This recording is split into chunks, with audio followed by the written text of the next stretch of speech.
എല്ലാവർക്കും നമസ്കാരം. പുതിയൊരു വീഡിയോയിലേക്ക് സ്വാഗതം. കേരള രാഷ്ട്രീയത്തിൽ വമ്പൻ ചലനങ്ങൾ ഉണ്ടാകാൻ പോകുന്നു എന്നുള്ള സൂചന തന്നെയാണ് ഇക്കഴിഞ്ഞ ലോക്കൽ ബോഡി ഇലക്ഷൻ റിസൾട്ട് നമുക്ക് കാണാൻ കഴിയുന്നത്. BJP CPM പല കോട്ടകളും കടപുഴക്കി, അതായത് കോൺഗ്രസിൻ്റെയും കമ്മ്യൂണിസ്റ്റിൻ്റെയും പല കോട്ടകളും കടപുഴക്കി BJP അവിടെ നിന്ന് പിടിച്ചെടുക്കുന്ന ഒരു അവസ്ഥയാണ് ഞങ്ങൾ കണ്ടത്. അതായത് ഏകദേശം BJPക്ക് ഈ ലോക്കൽ ബോഡി ഇലക്ഷൻ്റെ എല്ലാ ഇതും വെച്ച് നോക്കുകയാണെങ്കിൽ ഏകദേശം 22% വോട്ട് കിട്ടി എന്നുള്ളൊരു അനൗദ്യോഗിക കണക്ക് ഇപ്പോൾ പുറത്തു വരുന്നുണ്ട്. അത് BJP ഒഫീഷ്യലായിട്ട് ഈ കണക്ക് പുറത്തു വിട്ടില്ല, പക്ഷേ ചില മാധ്യമങ്ങളൊക്കെ ഇത്തരം കണക്കുകൾ ഇപ്പോൾ പുറത്തു വിടുന്നുണ്ട്. അതായത് 22% എന്ന് പറയുന്നത് BJP സംബന്ധിച്ചിടത്തോളം ഇനി അങ്ങോട്ട് ഭരണം പിടിക്കാൻ തക്ക രീതിയിൽ തന്നെയാണ് അവർ കാര്യങ്ങൾ നീക്കുന്നത്. അത് BJPയുടെ അധ്യക്ഷനായ അമിത്ഷാ മുമ്പ് ഒരു അഭിമുഖത്തിൽ തന്നെ പറഞ്ഞിട്ടുണ്ട്. നമ്മൾ ഏതൊരു സംസ്ഥാനത്തും 20% വോട്ട് നേടുന്നൊരു പാർട്ടിയായി കഴിഞ്ഞാൽ അടുത്ത ലക്ഷ്യം എന്തെന്ന് വെച്ച് കഴിഞ്ഞാൽ നമ്മൾ BJP ഭരണം പിടിക്കും, ആ സംസ്ഥാനത്ത് പിടിക്കും എന്നാണ് അമിത്ഷാ പറഞ്ഞത്. അപ്പോൾ അങ്ങനെ വെച്ച് നോക്കുകയാണെങ്കിൽ ഈ ഇന്ത്യയിലെ ഒട്ടുമിക്ക സംസ്ഥാനങ്ങളും BJP അങ്ങനെയാണ് ഭരിച്ചുകൊണ്ടിരിക്കുന്നത്. അപ്പോൾ ആ തരത്തിലേക്ക് കാര്യങ്ങൾ കേരളത്തിലോട്ടും വരുന്നു എന്നുള്ള വലിയൊരു സൂചനയാണ് ഈ കഴിഞ്ഞ ഇലക്ഷൻ നമുക്ക് കണ്ടത്. അപ്പോൾ ഇനി അങ്ങോട്ടുണ്ടല്ലോ BJP കളിക്കാൻ പോകുന്ന കളി എന്താണെന്ന് വെച്ച് കഴിഞ്ഞാൽ ഞാനൊരു കാര്യം പറഞ്ഞുതരാം.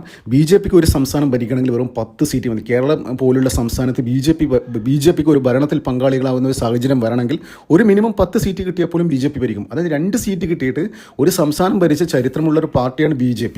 അപ്പോൾ അങ്ങനെ നോക്കുകയാണെങ്കിൽ കേരള പൊളിറ്റിക്സിൽ നോക്കുകയാണെങ്കിൽ 140 അസംബ്ലി മണ്ഡലങ്ങളിലുള്ള ഈ ഒരു സംസ്ഥാനത്ത്, അത് ഈ വരാൻ 2026 നടക്കാൻ പോകുന്ന ഇലക്ഷനിൽ അത് ആർക്കും ഒരു വ്യക്തമായ ഭൂരിപക്ഷം കിട്ടാത്ത ഒരു അവസ്ഥ വരികയും അവിടെ BJPക്ക് ഒരു 10 സീറ്റ് കിട്ടുകയും ചെയ്തു കഴിഞ്ഞാൽ BJP അവിടെ വിധി നിർണ്ണയിക്കും. അപ്പോൾ കോൺഗ്രസും CPM ഒരുമിച്ച് ചേർന്ന് ഭരിക്കേണ്ട ഒരു അവസ്ഥയിലേക്ക് കാര്യങ്ങൾ പോകുന്നു എന്ന സൂചന തന്നെയാണ്, അതായത് ദേശീയ നേതൃത്വം കാണിക്കുന്നത്. അതിനുവേണ്ടി തന്നെയാണ് മിഷൻ 25, അതായത് 25 സീറ്റ് പിടിക്കാന്നുള്ള രീതിയിലാണ് കാര്യങ്ങൾ നീക്കുന്നത്. പക്ഷേ നമ്മൾ യാഥാർത്ഥ്യം വെച്ച് നോക്കുകയാണെങ്കിൽ ഈ ഒരു അവസ്ഥയിൽ ഇപ്പം ലോക്കൽ ബോഡി ഇലക്ഷൻ്റെ ആ ഒരു റിസൾട്ടും ആ ഒരു പാറ്റേൺ വെച്ച് നോക്കുകയാണെങ്കിൽ ഒരു 10 സീറ്റിലധികം BJPക്ക് കിട്ടും എന്നുള്ള കാര്യത്തിൽ ഒരു സംശയമില്ല. അപ്പോൾ സംസ്ഥാന അധ്യക്ഷൻ തന്നെ പറഞ്ഞിട്ടുണ്ടായത്, അതായത് കോർപ്പറേഷൻ ഭരണം പിടിച്ചു കഴിഞ്ഞാൽ നരേന്ദ്രമോദി ഇവിടെ കൊണ്ടുവന്നിട്ടൊരു വികസന രൂപരേഖ തയ്യാറാക്കും, 45 ദിവസത്തിനുള്ളിൽ തന്നെ നരേന്ദ്രമോദി ഇങ്ങോട്ട് വരും എന്നുള്ള സൂചന ഓൾറെഡി നൽകി കഴിഞ്ഞു. അതായത് പുള്ളിക്കാരൻ പറഞ്ഞിട്ടുണ്ടായിരുന്നു, ഞാൻ പറഞ്ഞിട്ടുണ്ടെങ്കിൽ നരേന്ദ്രമോദി ഇവിടെ കൊണ്ടുവരുമെന്ന് പറഞ്ഞിട്ടുണ്ടെങ്കിൽ കൊണ്ടുവന്നിരിക്കും, അത് ഷുവറാണ്, അത് ആ കാര്യത്തിൽ ഒരു തർക്കവുമില്ല എന്നാണ് രാജീവ് ചന്ദ്രശേഖർ പറഞ്ഞിരിക്കുന്നത്. അപ്പോൾ BJPയുടെ ഈ കോർപ്പറേഷൻ്റെ തിരുവനന്തപുരം കോർപ്പറേഷൻ പിടിച്ചത് ദേശീയ തലത്തിൽ വലിയ രീതിയിൽ ആഘോഷിക്കുകയാണ് മാധ്യമങ്ങളൊക്കെ. പ്രത്യേകിച്ച് എല്ലാ മുഖ്യമന്ത്രിമാരും BJP ഭരിക്കുന്ന എല്ലാ സംസ്ഥാനങ്ങളിലെ മുഖ്യമന്ത്രിമാരും ഈ തിരുവനന്തപുരം കോർപ്പറേഷനിലും നമ്മൾ കേരളത്തിൽ BJPക്ക് കിട്ടിയ ആ ഒരു മാൻഡേറ്റ് ഉണ്ടല്ലോ, ആ സംസ്ഥാന മേഖലയും കിട്ടിയ മാൻഡേറ്റ്, അത് എല്ലാവരും അതിനെ അഭിനന്ദിച്ചുകൊണ്ട് എല്ലാ മുഖ്യമന്ത്രിമാരും, BJPയുടെ എല്ലാ വർക്കിംഗ് പ്രസിഡന്റുമാരും, പിന്നെ എന്താ പറയേണ്ടത് എല്ലാ ജനറൽ സെക്രട്ടറിമാരും, എല്ലാ സംസ്ഥാനത്തെ മുഖ്യമന്ത്രിമാരും, യോഗിയൊക്കെ ഒരു മുഴുനീളം ട്വീറ്റ് ഇട്ടിട്ടുണ്ട് കഴിഞ്ഞ ദിവസം, അതായത് കേരളത്തിലെ ഇതിനെ പ്രകീർത്തിച്ചിട്ട്. അപ്പോൾ അവർ വലിയ രീതിയിൽ തന്നെയാണ് കേരളത്തെയും കാണുന്നത്. അപ്പോൾ കേരളത്തിൽ അങ്ങനെ ചുമ്മാ വിടാൻ ഇത്തവണ BJP ഉദ്ദേശിക്കുന്നില്ല. 2026 എന്ന് പറഞ്ഞാൽ കേരള രാഷ്ട്രീയം കലങ്ങി മറിയും. ഇത്ര നാളും കണ്ടൊരു രാഷ്ട്രീയമായിരിക്കില്ല. അപ്പോൾ ഇപ്പോൾ തന്നെ നമ്മൾ കണ്ടോ, പാലക്കാട് മുനിസിപ്പാലിറ്റിയിൽ BJPയെ മാറ്റി നിർത്താൻ വേണ്ടി കോൺഗ്രസും CPM ഒന്നിക്കും എന്നുള്ള ഒരു ടോക്ക് ഇപ്പോൾ വന്നിട്ടുണ്ട്. അപ്പോൾ അങ്ങനെ നോക്കുകയാണെങ്കിൽ BJP 2026 ഒരു 10 സീറ്റ് പിടിച്ചു കഴിഞ്ഞാൽ ഇവർ രണ്ടുപേർക്കും ഒരു സിംഗിൾ മെജോറിറ്റി കിട്ടാത്ത അവസ്ഥ വരികയും ചെയ്തു കഴിഞ്ഞാൽ കോൺഗ്രസും CPM കേരളം ഒരുമിച്ച് ഭരിക്കുന്ന ഒരു അവസ്ഥ വരും. ആ അവസ്ഥ വന്നു കഴിഞ്ഞാൽ അടുത്ത തവണ 2031 BJP കേരളം ഭരിക്കുന്ന കാര്യത്തിൽ ഒരു സംശയമില്ല. ഇപ്പോൾ തന്നെ നിങ്ങൾ കണ്ടോ, തിരുവനന്തപുരം BJP പിടിച്ചല്ലോ. ഇവിടെ ഇനി ചരിത്രത്തിൽ കാണാൻ കഴിയാത്ത അത്ര വികസനങ്ങൾ അവിടെ വരുന്നില്ല കാര്യത്തിൽ ഒരു സംശയമില്ല. പ്രത്യേകിച്ച് നരേന്ദ്രമോദിക്കൊക്കെ പ്രത്യേക താല്പര്യമുണ്ട് തിരുവനന്തപുരത്തിനോടൊക്കെ. അപ്പോൾ തിരുവനന്തപുരത്ത് വന്നിട്ട് നമ്മൾ കണ്ടേ ശശി തരൂരൊക്കെ അഭിനന്ദിച്ചു. ഇതൊക്കെ നോക്കുകയാണെങ്കിൽ തരൂരൊക്കെ എന്താ പറയുക, ഭാവിയിൽ ഈ നിയമസഭാ ഇലക്ഷൻ എടുക്കുമ്പോൾ BJPയോട്ട് വന്നുകൂടായില്ല. ചിലപ്പോൾ തരൂർ ഒരു സ്വതന്ത്ര പാർട്ടി ഉണ്ടാക്കിയിട്ട് BJP മുന്നണിയുടെ ഭാഗമായാലും അത്ഭുതപ്പെടാനില്ല. അപ്പോൾ അത്തരം നീക്കങ്ങൾ ചിലപ്പം തരൂർ നടത്തുന്നു എന്നുള്ള വാർത്ത ഇപ്പോൾ പുറത്തു വരുന്നുണ്ട് കേട്ടോ. അപ്പോൾ അതിൻ്റെ ഭാഗമായിട്ടാണ് BJP അഭിനന്ദിച്ചുകൊണ്ട് ഒന്ന് ആലോചിച്ച് നോക്കുകയും, ഒരു കോൺഗ്രസിൻ്റെ ദേശീയ നേതാവ് BJP കേരളത്തിലൊരു കോർപ്പറേഷൻ പിടിച്ചപ്പോൾ അതിനെ അഭിനന്ദിച്ച് വരണമെങ്കിൽ ഒന്ന് ആലോചിക്കുക. അപ്പോൾ അത്രത്തോളം കാര്യങ്ങൾ എത്തിയിരിക്കുകയാണ്. അപ്പോൾ ചില മാധ്യമങ്ങൾക്ക്, ദേശീയ മാധ്യമങ്ങളിൽ ഇന്നലെ വന്ന ഒരു വാർത്ത പ്രകാരം കേരളത്തിൽ പ്രത്യേകിച്ച് തിരുവനന്തപുരത്തിൽ കോർപ്പറേഷൻ അണ്ടറിൽ വലിയ രീതിയിലുള്ള വികസനങ്ങൾ വരുന്നു. അതായത് നമ്മുടെ രാജ്യത്തിലേക്ക് മൊത്തം ഇപ്പോൾ ഒരുപാട് കരാർ സൈൻ ചെയ്തിട്ടുണ്ട് നമ്മൾ, അതായത് ആയുധങ്ങൾ നിർമ്മിക്കാൻ വേണ്ടി, പ്രത്യേകിച്ച് ഇസ്രയേലായിട്ടും റഷ്യയായിട്ടൊക്കെ. അപ്പോൾ കേരളത്തിൽ തിരുവനന്തപുരത്തിൻ്റെ ഈ കോർപ്പറേഷൻ അണ്ടറിൽ വലിയ രീതിയിലുള്ള ആയുധ നിർമ്മാണശാല വരും എന്നുള്ള ഒരു സൂചന കുറച്ച് നാൾ മുന്നേ വന്നിരുന്നു. അതായത് കേരളത്തിലേക്ക് നമ്മുടെ ദക്ഷിണേന്ത്യൻ സംസ്ഥാനങ്ങളിൽ ഒരു സംസ്ഥാനത്ത് വലിയ രീതിയിലുള്ള ഇന്ത്യയിലെ ആയുധങ്ങൾ, പുതിയ അതായത് ന്യൂജൻ ആയുധങ്ങൾ നിർമ്മിക്കാനുള്ള ഒരു പദ്ധതി ഓൾറെഡി ഈ ദക്ഷിണേന്ത്യൻ സംസ്ഥാനങ്ങൾക്ക് അങ്ങനെ ഒരു സ്ലോട്ട് ഓൾറെഡി ഉണ്ടായിരുന്നു. അപ്പോൾ കേരളമായിരുന്നു മോദിയുടെ മനസ്സിൽ. അപ്പോൾ പുള്ളിക്കാരൻ മുമ്പേ ഇത് ഉദ്ദേശിച്ചുകൊണ്ട് തന്നെയാണ് ഇതൊക്കെ പറയുന്നത്. അതായത് കോർപ്പറേഷൻ ഭരണം BJP പിടിക്കുകയും അവിടെ വലിയ രീതിയിലുള്ള വികസനങ്ങൾ കൊണ്ടുവരും. അതായത് സാധാ ചെറുകിട വ്യവസായങ്ങളോ അങ്ങനെയുള്ള കാര്യങ്ങളല്ല, വമ്പൻ പ്രൊജക്റ്റ്, അതായത് മറ്റു രാജ്യങ്ങളിലേക്ക് ആയുധം കയറ്റുമതി ചെയ്യുന്ന ലെവലിലേക്ക് ഇന്ത്യ എത്തിയിരിക്കുകയാണ്. അപ്പോൾ അത്തരത്തിൽ വലിയ പുറം രാജ്യങ്ങൾക്ക്, മറ്റു രാജ്യങ്ങൾക്ക് ആയുധം കയറ്റി അയക്കുന്ന തരത്തിൽ ആയുധം പ്രൊഡക്ഷൻ, അതായത് വെപ്പൺ പ്രൊഡക്ഷൻ യൂണിറ്റ് കേരളത്തിൽ വരുന്നില്ല കാര്യത്തിൽ ഒരു സംശയമില്ല. അപ്പോൾ ലോകരാജ്യങ്ങൾക്ക് വേണ്ടി വലിയ രീതിയിലുള്ള വെപ്പൺ കയറ്റുമതി ചെയ്യുന്ന ഒരു പ്രൊഡക്ഷൻ യൂണിറ്റ് തിരുവനന്തപുരത്ത് വരുന്നു എന്നുള്ള ഒരു വാർത്ത തന്നെയാണ് ദേശീയ മാധ്യമങ്ങൾക്ക് റിപ്പോർട്ട് ചെയ്യുന്നത്. അപ്പോൾ അതിനുവേണ്ടി തന്നെ അതായത് ഒരു കോർപ്പറേഷൻ ഭരണം പിടിച്ചിട്ട് പ്രധാനമന്ത്രി വന്നിട്ട് ഒരു രൂപരേഖ പ്രഖ്യാപിക്കണമെങ്കിൽ അതവിടെ ചെറുകിട കാര്യങ്ങളായിരിക്കില്ല. അതൊരു പാൻ ഇന്ത്യൻ ലെവലിൽ, അതൊരു പാൻ വേൾഡ് പ്രൊജക്ട് തന്നെയായിരിക്കും മോദി പ്രഖ്യാപിക്കാൻ പോകുന്നത് തിരുവനന്തപുരത്തിന് വേണ്ടിയിട്ട്. അപ്പോൾ ആ ഒരു ഇതിന് കാത്തിരിക്കാം. ഇൻ കേസ് നമുക്കറിയാം അങ്ങനെ വന്നാൽ തന്നെ ഇവിടെ ആൾക്കാർ, ഇവിടുത്തെ കമ്മികൾ ഇവരൊക്കെ ചേർന്നിട്ട് വലിയ രീതിയിലുള്ള പ്രചാരണം നടത്തും. കാരണം എന്താണെന്ന് വെച്ച് കഴിഞ്ഞാൽ അതായത് ഇവിടെ ഭരിക്കുന്നത് ഒരു CPM ആണ്. അപ്പോൾ ഭരിക്കുന്ന ഗവൺമെൻറ്റാണ് ഇതൊക്കെ ചെയ്തതെന്നുള്ള ഒരു പ്രചരണം ഉണ്ടാകാനുള്ള സാധ്യതയുണ്ട്. അപ്പോൾ ഇതൊക്കെ BJP നേതൃത്വത്തിനും സംസ്ഥാന നേതൃത്വത്തിനും നന്നായിട്ട് അറിയാം. ഇലക്ഷൻ വരാൻ പോകുകയാണെങ്കിൽ മാസങ്ങൾ മാത്രമേ ബാക്കിയുള്ളൂ. അവർ കറക്റ്റായിട്ട് അത് നന്നായിട്ട് അത് ഡീൽ ചെയ്യുന്നുള്ള കാര്യത്തിൽ ഒരു സംശയമില്ല. അവർക്കറിയാം എങ്ങനെ ഇവരെ നേരിടണമെന്ന്. അതായത് ഇവരിപ്പം പറയാൻ ഉദ്ദേശിക്കുന്നത് എന്തായിരിക്കും, ഇവിടെ ഒരു വലിയൊരു വെപ്പൺ പ്രൊഡക്ഷൻ യൂണിറ്റ് ഇവിടെ കേരളത്തിൽ വരുന്നു. അപ്പോൾ ഇവർ പറയുന്നത് എന്താണെന്ന് വെച്ച് കഴിഞ്ഞാൽ ഒരു കോർപ്പറേഷൻ ഭരിക്കുന്ന ഒരാൾക്ക്, ഒരു പാർട്ടിക്ക് ഇത്തരത്തിലുള്ള ഒരു പാൻ വേൾഡ്, അതായത് ഓൾ ഇന്ത്യ ലെവലിലുള്ള ഒരു സംഭവം കൊണ്ടുവരാൻ പറ്റില്ല, അത് സംസ്ഥാന സർക്കാരിൻ്റെ പരിധിയിൽ വരുന്നതാണെന്നൊക്കെ പറഞ്ഞിട്ട് വലിയ രീതിയിൽ പ്രചാരണങ്ങൾ ആരംഭിക്കാനുള്ള സാധ്യതയുണ്ട്.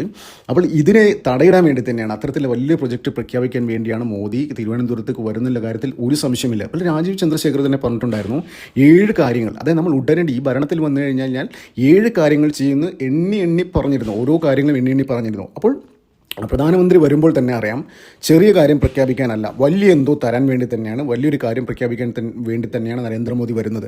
അപ്പോൾ ഇതൊക്കെയെന്ന് വെച്ചാൽ ഇനി ഇലക്ഷൻ, സംസ്ഥാന അസംബ്ലി ഇലക്ഷന് മാസങ്ങൾ മാത്രമേ ബാക്കിയുള്ളൂ. ഏകദേശം മാർച്ച് ഏപ്രിൽ മാസമായിരിക്കും ഇലക്ഷൻ. അപ്പോൾ അതിന് മുന്നേ തന്നെ ഇപ്പോൾ പല ആൾക്കാരും തിരുവനന്തപുരം കോർപ്പറേഷനിൽ മത്സരിച്ചിട്ടുണ്ട്. അതായത് നമ്മുടെ മുൻ IPS ഉദ്യോഗസ്ഥയായ ശ്രീലേഖ അടക്കം മത്സരിച്ചിട്ടുണ്ട്. അപ്പോൾ ഇവരൊക്കെ ഭാവിയിൽ അടുത്ത ഇലക്ഷൻ, നിയമസഭാ ഇലക്ഷന് തിരുവനന്തപുരത്ത് മത്സരിക്കാനുള്ള ഒരു പ്ലാറ്റ്ഫോം ഒരുക്കാൻ വേണ്ടിയിട്ട് തന്നെയാകാം ഈ കോർപ്പറേഷനിലേക്ക് മത്സരിച്ചിരിക്കുന്നത്. അതായത് തിരുവനന്തപുരം ഇവിടുന്ന് ഏകദേശം 4-5 സീറ്റോ BJP അടുത്ത നിയമസഭയിലേക്ക് വിജയിക്കും എന്നുള്ളൊരു സൂചന തന്നെയാണ് ഇതിൽ നിന്ന് പുറത്തു വരുന്നത്. അപ്പോൾ എന്ത് തന്നെയായാലും രാജീവ് ചന്ദ്രശേഖറിൻ്റെ നേതൃത്വത്തിൽ വലിയ രീതിയിലുള്ള മുന്നേറ്റം തന്നെയാണ് നടത്തിക്കൊണ്ടിരിക്കുന്നത്. അത് ഈ ഒരു അവസരത്തിൽ നമുക്ക് ഏറ്റവും എടുത്തു പറയേണ്ട ഒരു കാര്യം എന്ന് വെച്ച് കഴിഞ്ഞാൽ മുൻ സംസ്ഥാന അധ്യക്ഷൻ K. സുരേന്ദ്രൻ്റെ കാര്യം തന്നെയാണ്. അത് K. സുരേന്ദ്രൻ അത് രാജീവ് ചന്ദ്രശേഖർ തലപ്പത്തിരിക്കുകയാണ്. അതിനുവേണ്ട എല്ലാ പ്ലാറ്റ്ഫോമും സെറ്റ് ചെയ്ത് കൊടുത്തിട്ടാണ് K. സുരേന്ദ്രൻ സംസ്ഥാന അധ്യക്ഷൻ പദവിയിൽ നിന്ന് പുറത്തിറങ്ങിയത്. പക്ഷേ ഇപ്പോൾ കണ്ടില്ല, ഭയങ്കര അറ്റാക്കിംഗ് മൂഡിലാണ് സുരേന്ദ്രൻ. ദേശീയ സംസ്ഥാന അധ്യക്ഷനാകുന്നതിന് മുന്നേ എങ്ങനെയായിരുന്നു ചാനൽ ചർച്ചയിലും മാധ്യമങ്ങളൊക്കെ നേരിടുന്ന ആ ഒരു രീതി കണ്ടിരുന്നില്ലേ? അപ്പോൾ ഇപ്പോൾ നിങ്ങൾക്ക് അതേ ഒരു ഇത് കാണാൻ പറ്റുന്നുണ്ട്. അതായത് എല്ലാവരും എടുത്തിട്ട് അലക്കുന്ന രീതിയിലാണ് അദ്ദേഹത്തിൻ്റെ പല ഇൻ്റർവ്യൂകളും. ഇപ്പോൾ ഈ അടുത്ത കാലത്ത് നടന്ന മനോരമയുടെ ഹോർത്തൂസ് എന്ന് പറയുന്ന പരിപാടിയിൽ K. സുരേന്ദ്രൻ നടത്തിയൊരു അഭിമുഖം അവർ ടെലികാസ്റ്റ് ചെയ്തില്ല, ബാക്കി എല്ലാവരും ടെലികാസ്റ്റ് ചെയ്തു. അപ്പോൾ ഇലക്ഷൻ കഴിഞ്ഞിട്ടാണ് അവർ ആ K. സുരേന്ദ്രനെതിരെ ടെലികാസ്റ്റ് ചെയ്തത്. അതായത് അത്രയും കാര്യങ്ങൾ, അതായത് ഇവിടെ നടക്കുന്ന സമസ്ത അനാചാരങ്ങൾക്കെതിരെ, അതായത് പൊളിറ്റിക്കൽ അനാചാരങ്ങൾക്കെതിരെ ശക്തിയുക്തം എടുത്ത് എണ്ണി പറഞ്ഞിട്ടുണ്ടായിരുന്നു കേസ്. ശരിക്കും അത് ഇലക്ഷന് മുന്നേ വന്നിരുന്നെങ്കിൽ ഇതൊക്കെ ഷോർട്സ് ആയിട്ടും റീൽസായിട്ടും ഇങ്ങനെ പലതരത്തിൽ ഇങ്ങനെ ഓടേണ്ട ഒരു സാധനമായിരുന്നു. അപ്പോൾ അതൊക്കെ മുന്നിൽ കണ്ടിട്ട് തന്നെയാണ് കേസിന് അത്തരത്തിൽ ഇൻ്റർവ്യൂ ഇലക്ഷൻ കഴിഞ്ഞിട്ടാണ് അവർ ടെലികാസ്റ്റ് ചെയ്തത്. അപ്പോൾ വലിയ രീതിയിലുള്ള ഒരു അഭിനന്ദനം അറിയിക്കുന്നുണ്ട് K. സുരേന്ദ്രൻ. അതായത് തിരുവനന്തപുരം തൊട്ട് കാസർഗോഡ് തൊട്ട് തിരുവനന്തപുരം വരെ ഓടി നടന്ന് എല്ലാ സ്ഥലത്തും പ്രസംഗിച്ച് എല്ലാ കാര്യങ്ങളും നോക്കി നടത്തിയ ഒരാൾ തന്നെയാണ് K. സുരേന്ദ്രൻ. അപ്പോൾ എന്ത് തന്നെയാലും കേരള രാഷ്ട്രീയം തകിടം പറയാൻ പോവുകയാണ്. അപ്പോൾ തിരുവനന്തപുരം, അതായത് ശ്രീ പത്മനാഭൻ്റെ മണ്ണ്, അതിന് ഒരു നിയോഗം ആയി എന്ന് വേണമെങ്കിൽ പറയാം. മുമ്പ് 1987 അഹമ്മദാബാദ് മുനിസിപ്പൽ കോർപ്പറേഷൻ്റെ ഇലക്ഷൻ ഹെഡായിരുന്നു നരേന്ദ്രമോദി. അപ്പോൾ അന്ന് തുടങ്ങിയാണ് അവിടെ അഹമ്മദാബാദ് പിടിച്ചതിന് ശേഷമാണ് BJP അവിടെ ജൈത്രയാത്ര ഗുജറാത്തിൽ തുടങ്ങിയത്. അപ്പോൾ സമാനമായ രീതിയിലാണ് കേരളത്തിൽ തിരുവനന്തപുരം കോർപ്പറേഷൻ പിടിച്ചിട്ട് ഈ സംസ്ഥാനമാകെ പടർന്ന് പന്തലിക്കുന്ന രീതിയിൽ സംസ്ഥാന ഭരണം ഉടൻ കൈയടക്കുമെന്ന രീതിയിലുള്ള ഒരു കാര്യങ്ങൾ തന്നെയാണ് ഇപ്പോൾ BJP ആ ഒരു സ്റ്റൈലിലേക്ക് തന്നെയാണ് BJP കാര്യങ്ങൾ നീക്കിക്കൊണ്ടിരിക്കുന്നത്. ഞാൻ ഈ വീഡിയോയുടെ തുടക്കത്തിൽ പറഞ്ഞില്ലേ, അതായത് 20% വോട്ട് 20% മുകളിൽ ഏതൊരു സംസ്ഥാനത്തും BJP ഒറ്റയ്ക്ക് പിടിച്ചു കഴിഞ്ഞാൽ അവിടെ പിന്നെ BJP ഭരണത്തിൽ വന്നിരിക്കുന്നില്ല കാര്യത്തിൽ ഒരു സംശയമില്ല. അതായത് ഉത്തരേന്ത്യയിൽ മറ്റു സംസ്ഥാനങ്ങളിൽ നടന്ന കാര്യങ്ങൾ കേരളത്തിൽ സംഭവിക്കാൻ പോവുകയാണ്. ഇനി എന്ത് കണ്ണടച്ചിട്ടും ഇവിടെ ഏത് മതേതരത്വം പറഞ്ഞു കഴിഞ്ഞാൽ എന്ത് വർഗീയ പാർട്ടി എന്ന് പറഞ്ഞിട്ട് അടച്ചാക്ഷേപിച്ച് മാറ്റി നിർത്താൻ പറ്റുന്നൊരു പാർട്ടിയല്ല BJP കേരളത്തിൽ. ഉടൻ തന്നെ സംസ്ഥാനത്ത് വലിയ രീതിയിലുള്ള അടുത്ത നിയമസഭാ ഇലക്ഷനിൽ ഏകദേശം 10 സീറ്റോളം കിട്ടുമെന്ന് ഇപ്പോൾ തന്നെ പറയുന്നുണ്ട്. പക്ഷേ അവരുടെ ടാർഗറ്റ് എന്ന് വെച്ചാൽ 25 സീറ്റാണ്. ഒരു 15 സീറ്റൊക്കെ കിട്ടിക്കഴിഞ്ഞ് കഴിഞ്ഞാൽ ഒന്ന് ഉറപ്പിച്ചോ കേരള ഭരണം ഇങ്ങ് പോരുന്നില്ല കാര്യത്തിൽ ഒരു സംശയമില്ല. ആ സമയത്ത് ശശി തരൂരിനൊക്കെ ഇറക്കിയിട്ട് പല MLA-മാരും ഇങ്ങോട്ട് ചാടുന്നില്ല കാര്യത്തിൽ ഒരു സംശയമില്ല. 2 MLA-മാരിൽ വെച്ചിട്ട് ഒരു സംസ്ഥാനം ഭരിച്ച, ഒരു നോർത്ത് ഈസ്റ്റ് സംസ്ഥാനം ഭരിച്ച ഒരു പാർട്ടിയാണ് BJP. അപ്പോൾ 15 MLA-മാരൊക്കെ അധികമാണ് ഒരു സംസ്ഥാനം ഭരിക്കാൻ വേണ്ടി BJP. അപ്പോൾ പ്രധാനമന്ത്രി നരേന്ദ്രമോദി തന്നെ ഇറക്കിയിട്ട് വലിയ വികസനങ്ങൾ പ്രഖ്യാപിക്കാൻ പോവുകയാണ്. ചെറുകിട സംരംഭങ്ങളെല്ലാം വലിയ, അതായത് ലോകരാജ്യങ്ങൾക്ക് ആയുധം സപ്ലൈ ചെയ്യുന്ന ഒരു വെപ്പൺ പ്രൊഡക്ഷൻ യൂണിറ്റ് തിരുവനന്തപുരത്ത് വരാൻ പോകുന്നു എന്നുള്ളൊരു സൂചന തന്നെയാണ് ദേശീയ മാധ്യമങ്ങളൊക്കെ ഇപ്പോൾ നൽകിക്കൊണ്ടിരിക്കുന്നത്. അപ്പോൾ നമുക്ക് അതിനായി കാത്തിരിക്കാം. കേരളത്തിൽ അങ്ങനെ വലിയൊരു സംഭവങ്ങൾ വരട്ടെ, ഒരുപാട് ജോലി കിട്ടട്ടെ, കേരളം ആ ഒരു ഫോക്കസ് ഒരു ഡെവലപ്മെൻറ്റ് ഫോക്കസ് ആവട്ടെ. അത് മറ്റ് സംസ്ഥാനങ്ങൾ നമ്മൾ കാണും. ഇപ്പോൾ UP-യിലായാലും മറ്റ് ഗുജറാത്തിലൊക്കെ നമ്മൾ കണ്ട മാതിരിയുള്ള വികസനങ്ങൾ ഇങ്ങോട്ട് വരട്ടെ. അങ്ങനെ വരണമെങ്കിൽ BJP ഡെവലപ്മെൻറ്റിനെ കുറിച്ച് സംസാരിക്കുന്ന BJP പോലുള്ള അത്തരം ആശയങ്ങൾ മുന്നോട്ട് വെച്ച് നീങ്ങുന്ന പാർട്ടികൾ ഇവിടെ അധികാരത്തിൽ വരണം. നരേന്ദ്രമോദി ഇവിടെ വരട്ടെ, വലിയ വികസനങ്ങൾ പ്രഖ്യാപിക്കട്ടെ. അതിനായി കാത്തിരിക്കാം. നന്ദി, നമസ്കാരം. മറ്റൊരു വീഡിയോ കാണാം.